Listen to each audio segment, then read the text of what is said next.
জামাতে ইসলামের ম্যানিফেস্টোর মধ্যে লেখা আছে রসুল খুদা কে সওয়া কিসি কো মেয়ার হক না সমঝে, আল্লাহর রসুল ব্যতীত আর কেউরে সত্যের মাপকাঠি মানা যাবে না। বলেন তো আমরা সাহাবাকে সত্যের মাপকাঠি মানি না? সাহাবার ব্যাখ্যা বিশ্লেষণ এটা ইসলামের সঠিক ব্যাখ্যা বিশ্লেষণ কিনা? তাহলে যারা নিজের মন গড়া ইসলাম বানাইতে চায় তারা প্রথমেই সাহাবার গলা হাঁটিয়া দেয়। সাহাবাকে গলা হাঁটিয়া দিলে নিজের মন গড়া ইসলাম প্রতিষ্ঠা করা যাবে।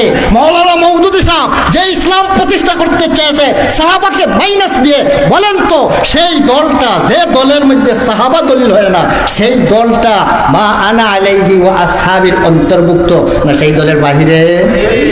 তাহলে সেই দলের বাহিরে যারা হবে তারা বেহেশতি না দুজকি? তাহলে জামাতে ইসলাম মৌলানা মওদুদী সাহেব যে ইসলাম প্রতিষ্ঠা করতে চেয়েছেন সেই ইসলামটা মানা আলাইহি ওয়া আসহাবির অন্তর্ভুক্ত নয়।